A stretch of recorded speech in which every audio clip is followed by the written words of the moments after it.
Hello, hello, hello, and welcome to today's weekly live show. We'll begin in a couple of minutes, just waiting for the tech to catch up. We are discovering all things running weekend, 5-day yoga retreats abroad, but taking your community abroad.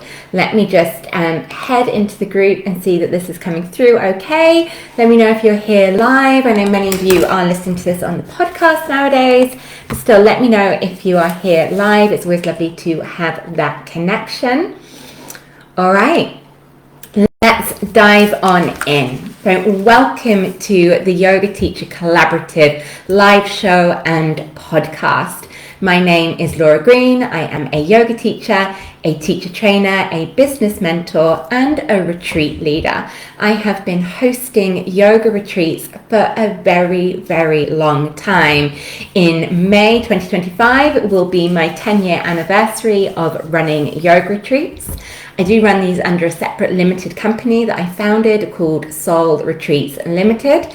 So running retreats is most definitely my wheelhouse, and I'm really excited to be exploring with you today, creating your dream yoga retreats abroad. Now, this is part of a little series here in the weekly live show and the podcast, and this is the last in this 3-part series.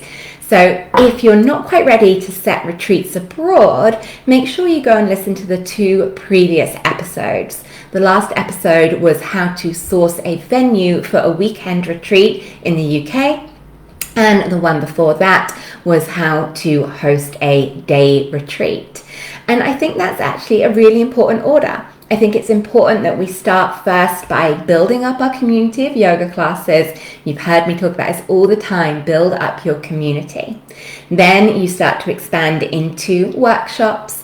From workshops, you would expand into running a day retreat.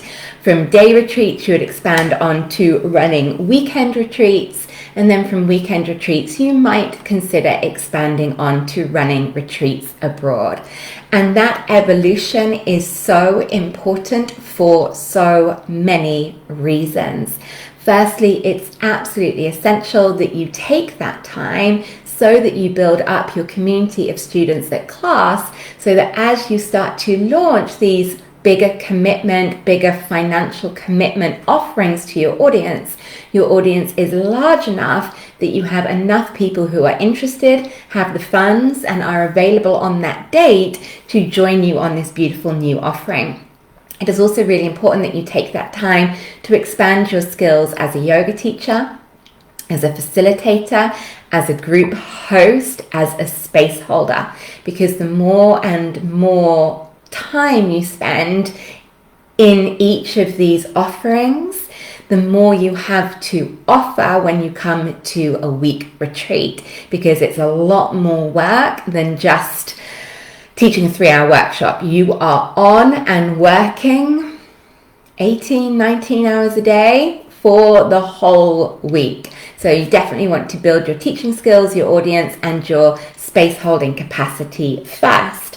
But running yoga retreats abroad in beautiful locations that fill your heart and soul with students you love and adore is one of the most amazing luxuries afforded to us as yoga teachers. It is a true privilege to call our work taking people abroad and on retreats. It is a huge privilege, and it's something to be really excited about. It is something to have as a dream, to something to put onto your vision board, that at some stage you will be ready to take that leap. And you might be ready to take that leap earlier than you think if your community's built up. But sometimes that leap can seem a little scary because there's so many components of it, and a lot of it is skills outside of the day-to-day of running yoga classes. And that is one of the things I absolutely love in my mentorship programs, be it the group mentorship programs or be it the people that I mentor one-to-one. We have that opportunity to explore the ins and outs and the nitty-gritty of making your retreat a reality, from getting your terms and conditions, getting your budget, working out your rooms, working out your schedule. That's the stuff that fills my heart with joy as a mentor. And then I get so excited when my mentees come back and they've run their first retreats and they tell me all about it and all the things they were worried about, you know, that they didn't come to fruition because they were so well planned and they were just boundaries that they'd put up in place that they could tear down and run this dream retreat. Yoga retreats abroad offer your students an amazing opportunity to dive fully and completely into living their yoga. You know, they are away from their normal 9 to 5. They are away from a lot of the labels, obligations, and responsibilities that make up their everyday life.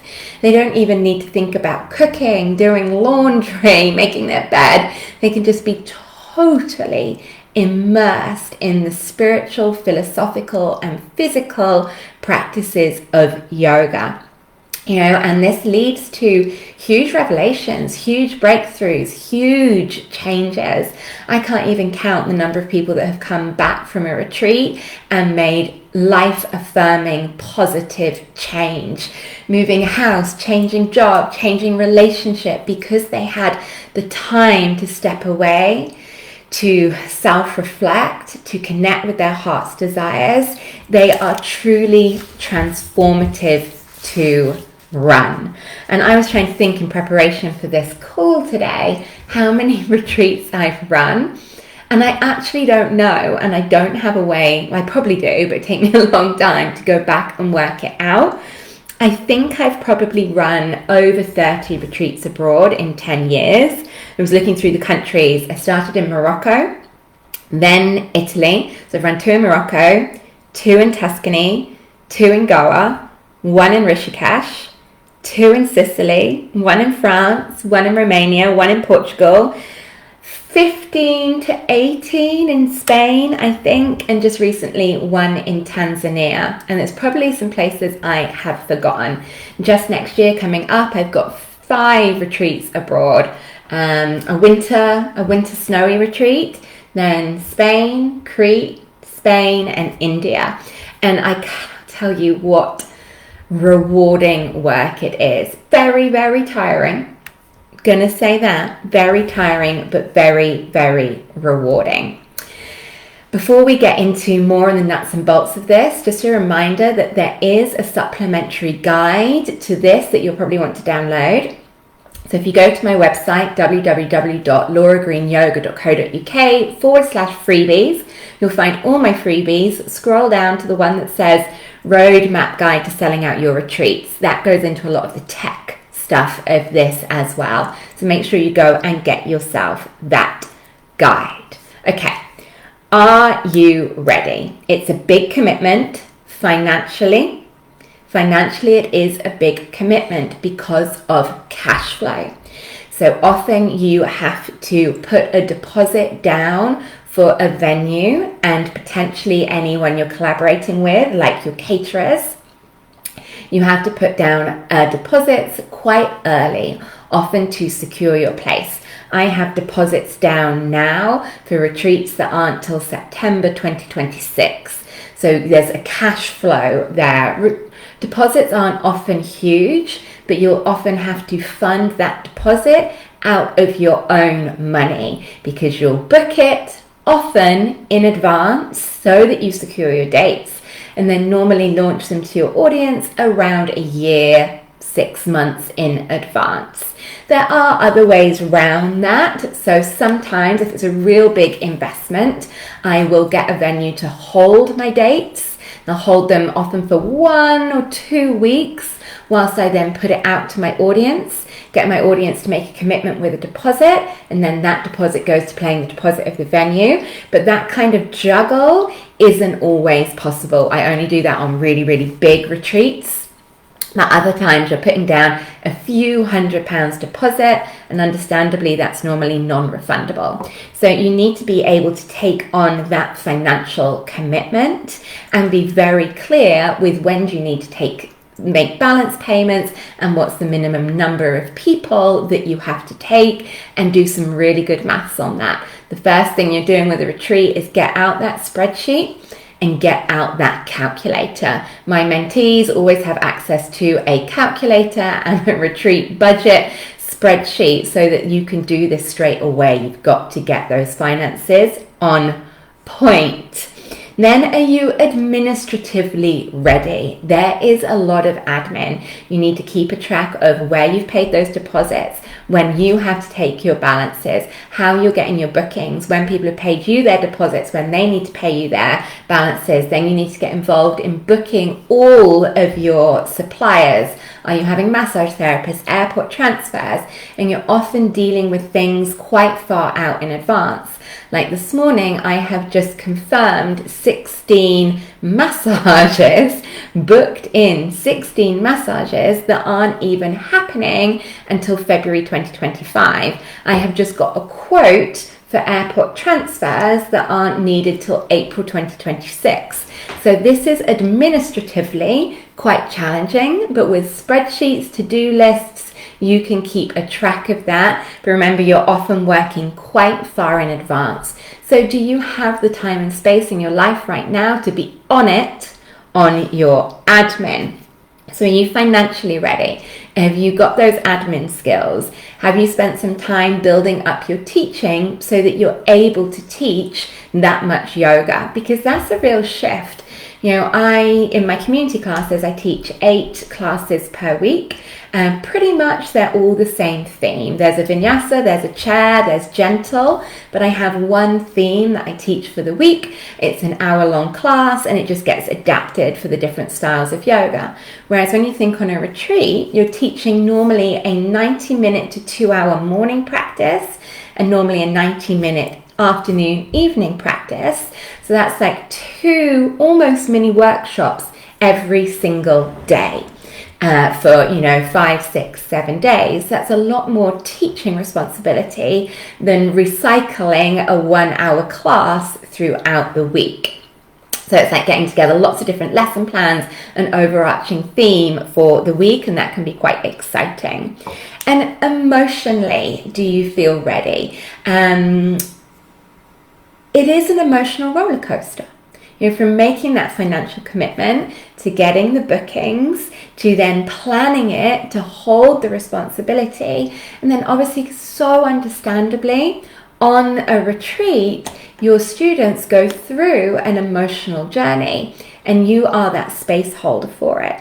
So do you feel resilient in your own emotional mental health to be able to be consistent in how you are showing up in the organization and in the running of the retreat? So it's about being really honest with yourself. Where are you emotionally in your own mental health, in your own yoga journey at the moment to have the capacity to do this work? And many of you really will be ready.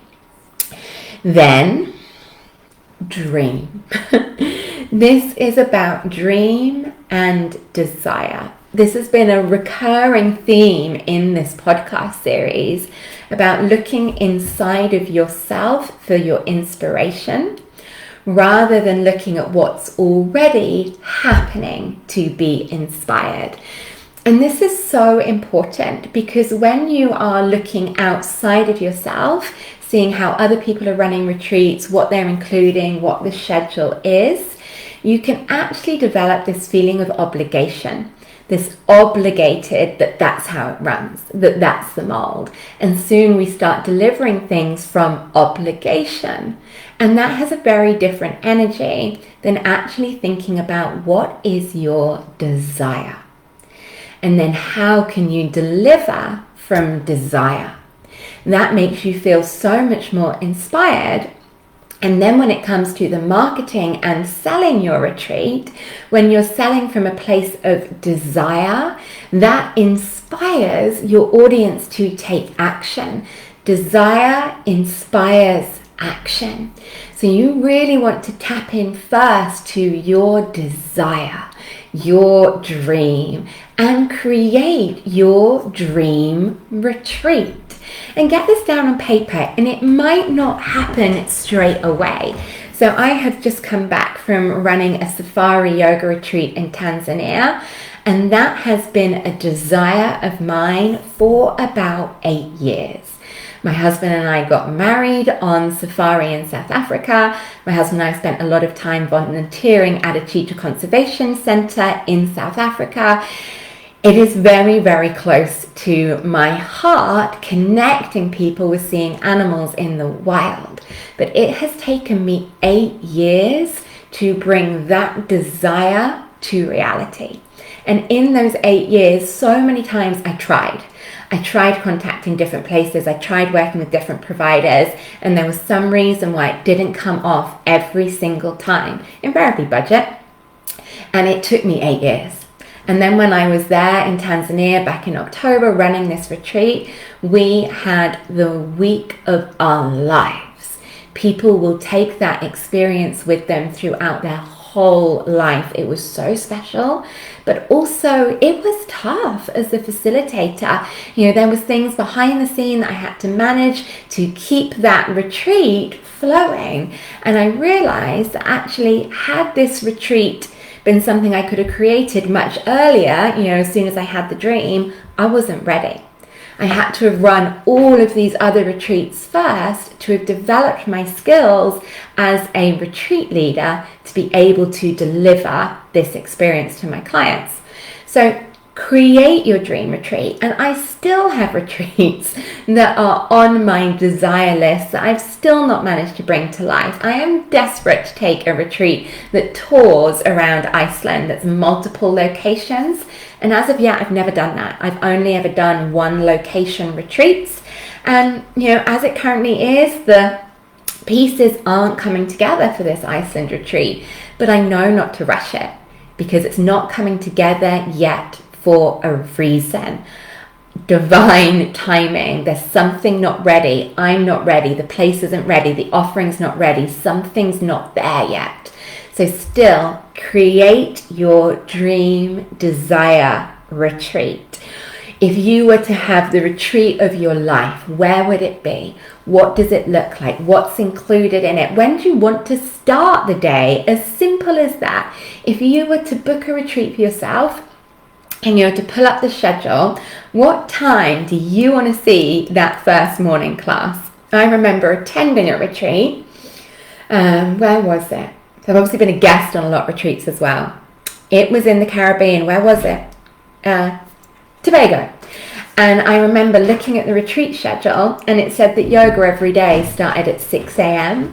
and my heart sank because I like my sleep and I am not good first thing in the morning. My heart sank at that. I still got up and did it, but I was very sleepy. I wasn't present in the yoga. I hadn't come round yet. I'm not a morning person. But maybe that delights you. The idea that you might start a retreat with sunrise might truly delight you. We have a workaround for this in my Rishikesh retreat, because the Rishikesh retreat starts at 6:15 in the morning with sunrise chanting, but I have collaborators on that. So my amazing friend Sunita, who is up at that time in the morning, runs the 6:15 sunrise chanting, whereas I teach the main morning yoga practice at 10:30, way late in the morning. So what is your dream? There is no set rules. Do you like to do a shorter morning practice, then have something to eat, then come back later for a more fleshed out workshop? What would be the retreat schedule that you'd be like, oh my God, that sounds amazing? That is what you want to create. So a few things that might guide that. Do you want to deliver a holiday experience or a more kind of spiritual ashram experience? This is some clear thinking I did right at the beginning 10 years ago. Having been on a lot of retreats, I'd been onto some that felt really like a holiday, where we just tacked on a yoga class. And the yoga was, like an hour, kind of factored in around all these cool, fun holiday experiences. It was in Morocco. I was a guest. And I loved being on holiday. I loved the adventure, but the yoga was missing something for me. It wasn't a big enough part of the schedule. And then I've been on other retreats, which has been much more of an ashram experience, where you've flown into the airport. This one was in Seville, I'm particularly thinking of. We went to a retreat centre. We never left. It was a very early morning start, a very stripped back, clean living diet. It was very, very austere. Okay. And I felt like I could have been anywhere. I didn't even need to have left England for it. There was no feeling that I was in Seville. So for me, I wanted to merge the two. I want to host retreats where you feel like you really experience that country. So I will always work with a local caterer. And yes, some of the retreats are 100% plant-based, some of them aren't, some of them there's a choice. But I really want to celebrate the local cuisine. I want to have 1 to 2 excursions into the local area, and I want to work with as many local people as possible so that I've flown to that country and I feel like I've seen that country. I've experienced some of the culture, some of the activities, and I want the yoga to be a huge component with good kind of 90-minute to 2-hour sessions either end of the day, additional activities like meditation, chanting, pranayama, some philosophy, some workshops, so it really feels like an immersive yoga experience without losing the holiday adventure side. But that's my personality. I want to go deep into the yoga and I want to adventure. So there is no judgment on any of those. You need to deliver what is your dream. And this sounds counterintuitive, don't poll your community and don't think, what would my community want? Because hopefully your community are quite like-minded to you, because yoga students come to people they know, like, and trust. So there's already going to be a connection. So if you create your dream retreat with your dream balance of yoga, holiday, adventure, and food, that is very likely to match the exact desires of your community, because you're already a community together, because you have a shared vibe. So is it a holiday? Is it a more spiritual retreat? Or is it a blend between the two? Is it a deep dive into philosophy, longer meditation sessions? Or is it quite a fun, liberating? And I do both of these. So the retreat we take to India is really deep. We visit ashrams, we visit temples. The yoga is completely blended with philosophy. There is daily meditation, there is daily chanting, there is kirtan. We visit the temple every day. It's very, very philosophically deep. But then I've just got back from teaching the Joy Retreat in Portugal. That was fun. We had aerial yoga. There was options for surfing. We went walking. We went and had sung around the fire. It was all about fun and frivolity. But you want to decide what that theme of that retreat is so that you can clearly communicate it. So then you're attracting the right people to that. So someone that booked my Joy Retreat in Portugal said as soon as they saw it was called the Joy Retreat, they knew it was that for them. Okay. And when other people see on some of my other retreats that it's, alcohol free, there's lots of meditation, there's an early start, they're like, nope, that's not for me. Okay. So as long as you're clear, you will attract the right people who like that. You need to be clear, which means you've got to get clear in your own mind and speak into the desire as to what's so amazing about that. So you're inspiring your community to take action. This obviously also factors into the food. Do you want it to be a kind of health food detox retreat, or do you want it to be a more broad experience of the local cuisine? I want that local cuisine. I will confess to 2 disappointing experiences. Once I was just the teacher on a retreat in Italy, and I was so excited for a week of amazing fresh pasta. And then I got there and I met the chef, Gloria, from London, and we didn't have any fresh pasta the whole week. She was a kind of healthy, detox-based chef. Her food was good, but I was in Italy and I wanted pasta. And then the same happened to me in India on a retreat in Goa, and we had a Japanese chef who was cooking a Japanese detox menu. We had soba noodles on the first night, whereas I wanted curry.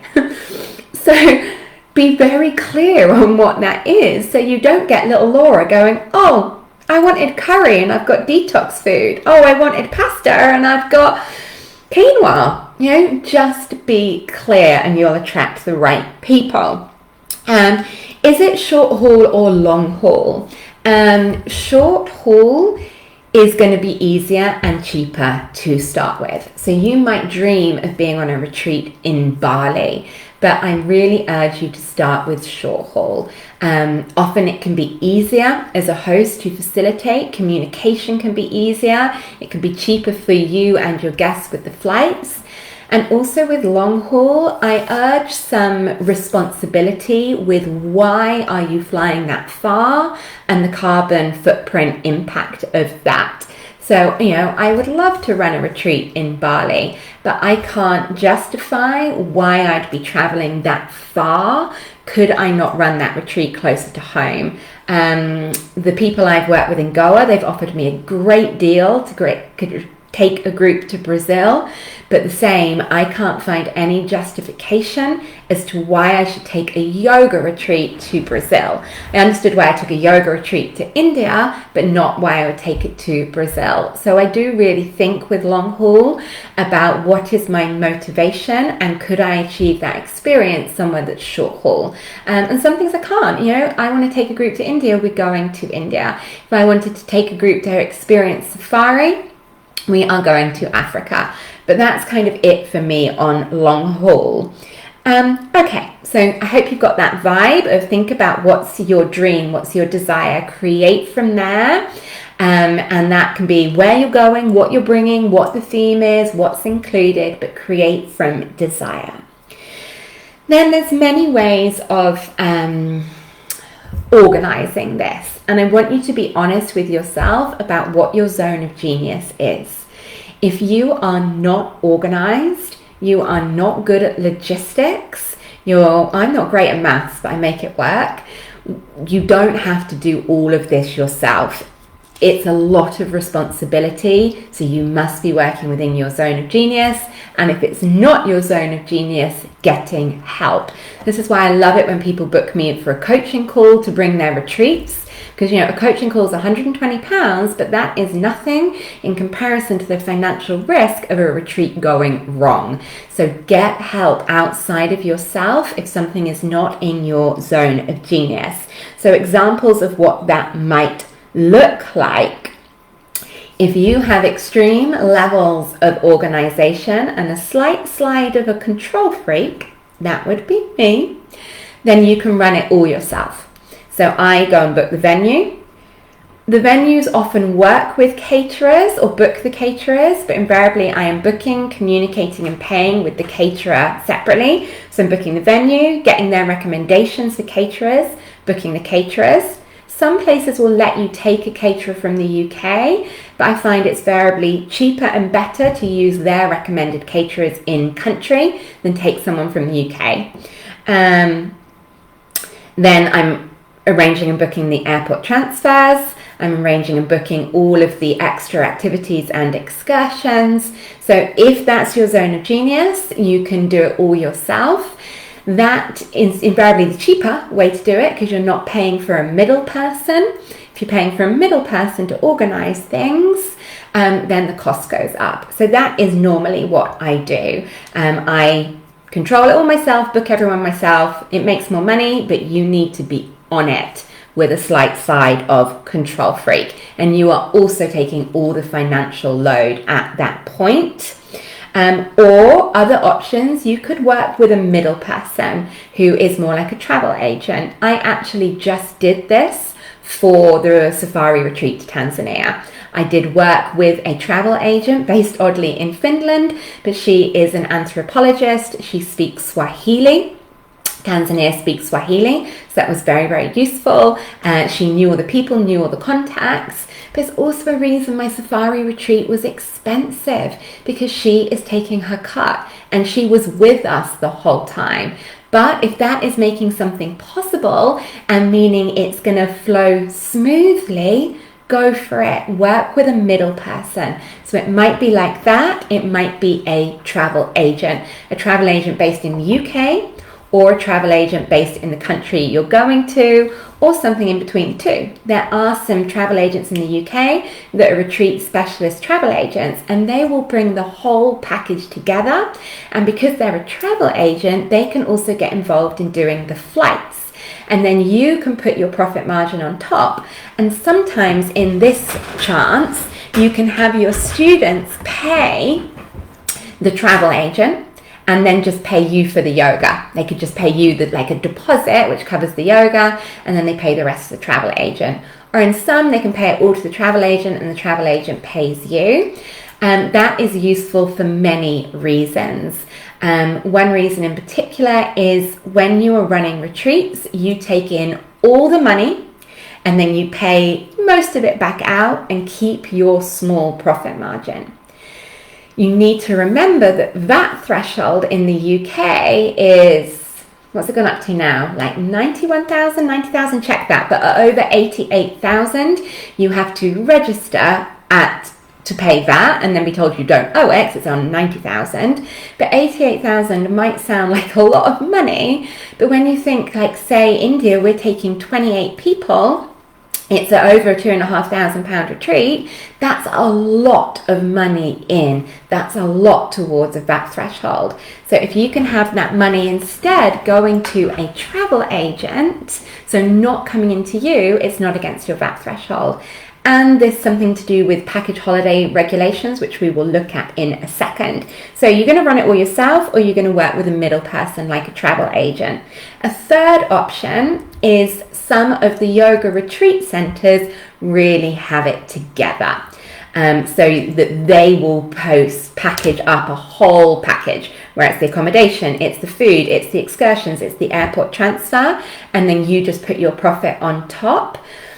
They often like you to be taking all the money and then paying them. But again, if you can find one where they will let your clients pay them and then just a deposit comes to you, that is just gold. That is the best option. Okay, sorry, I'm looking at my notes, make sure I cover everything. Okay. Work with a provider, yes. So then this comes to understanding your responsibilities. You have a lot more responsibility. If you are taking people's money and they are paying you for a holiday, you have so much responsibility, making sure, that everything runs smoothly, people save for a long time with their holidays. Any of those other options with travel agents can help lessen that burden. But we also have to discuss here the UK package holiday regulations. So it is seen as a legal responsibility in the UK that if you are responsible for 2 or more aspects of a residential holiday, you are seen as a package holiday provider. So if you are covering the yoga and the food, or the yoga and the airport transfers. But if you think of a lot of retreats, it's the yoga, the airport transfer, the food, the activities. That deems you a package holiday, and that comes with legal responsibilities. Now, a lot of those legal responsibilities, it's simple paperwork. It tells you what you must make clear on the advertising website, what you must make clear on the booking terms and conditions. So you can easily Google that and look it up. It's also something I go into detail with people on mentorship calls, but there is a legal responsibility with there. You are a package holiday provider, unless you've worked with a middleman and that travel agent has taken all of the money, dealing all of that, and you're just being paid for the yoga, or everyone's dealing straight with the retreat center and you're just dealing with the yoga. That is a great way around it. But again, being very, very clear on what your responsibilities are. Then What are you, the travel agent, the retreat center? What is the package? What are you bringing together? Food. So there are lots of retreats that don't include food, that maybe just include breakfast. It also depends on, how close you are to eating establishments.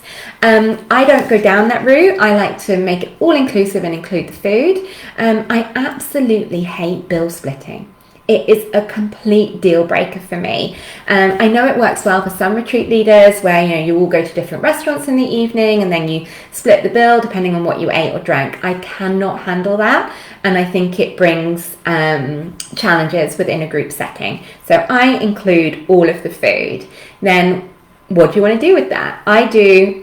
You can do breakfast, lunch, dinner. You can do brunch and dinner. I start my retreats with breakfast, lunch and dinner because I don't have any activities at the beginning, and I like people to really settle and arrive. I mean, I still have yoga.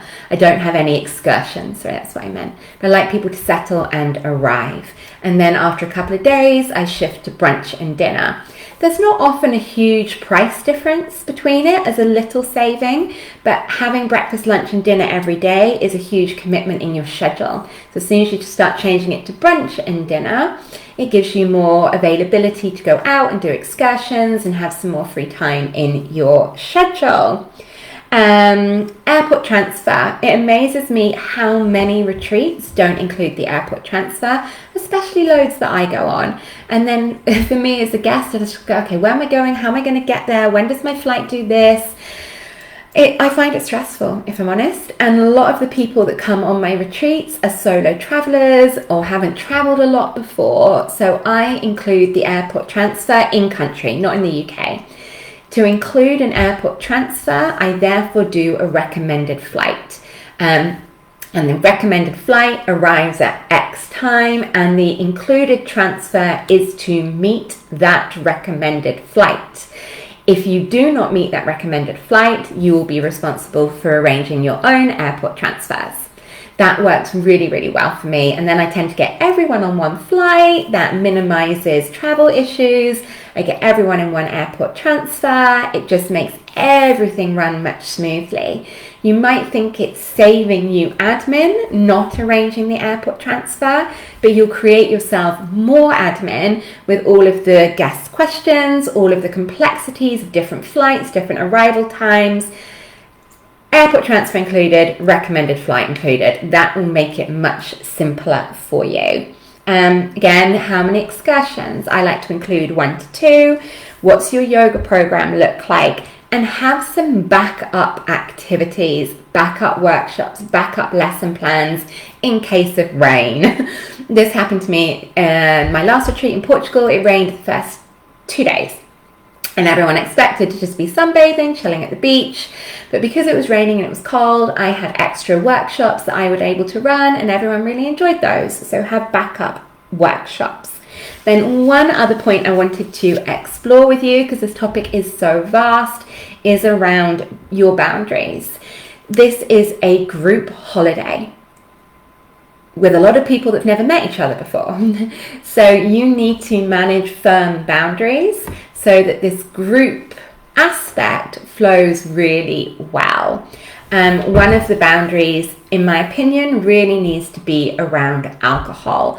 Having people that drink more and people that don't drink, or drink less, and having drunk people at a retreat can really create some challenges. So obviously one boundary is that this retreat is completely alcohol free, and please do not bring your own alcohol. I absolutely do that on retreats. Rishikesh is alcohol free. The city's alcohol free. The winter retreat I'm doing in January, that is alcohol free, because I want us to do a really spiritual deep dive, and I think alcohol really limits our spiritual progress. But my retreats in Spain, my retreat in Portugal, they're a little more fun, light-hearted. I include wine with dinner. And I'm very clear, it includes 2 glasses of wine with dinner. There's no other alcohol on site, and I only put out the amount of wine that equals 2 glasses per person with dinner. When those bottles have run out, they've run out. And yes, I have had guests come up and ask me at the end of dinner, hey Laura, can we have some more wine? And I say no. Okay? I absolutely say no. And I make it very clear from the beginning, this is alcohol free, please don't drink any wine, or there's 2 glasses of wine with dinner. That is the allocation, so that, you know, we can all have a nice peaceful evening, sleep well, and be bright and bubbly for yoga in the morning. And stand by those boundaries. Noise. Again, when there's people and a dining table near bedrooms, you need to just have clear boundaries with that. The silent time is from 10 p.m. at night till whatever time in the morning, depending on whether you like a silent morning, like a silent yoga practice. So boundaries around noise and respecting other people's sleep.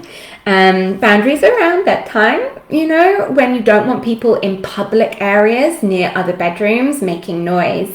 Just having boundaries. And if you're clear and you state them, people always respect my boundaries. They're firm but friendly. Firm but friendly is the key. I know you want to stay up late. I totally understand that. But this room is very close to some other bedrooms and sleep is important for everyone.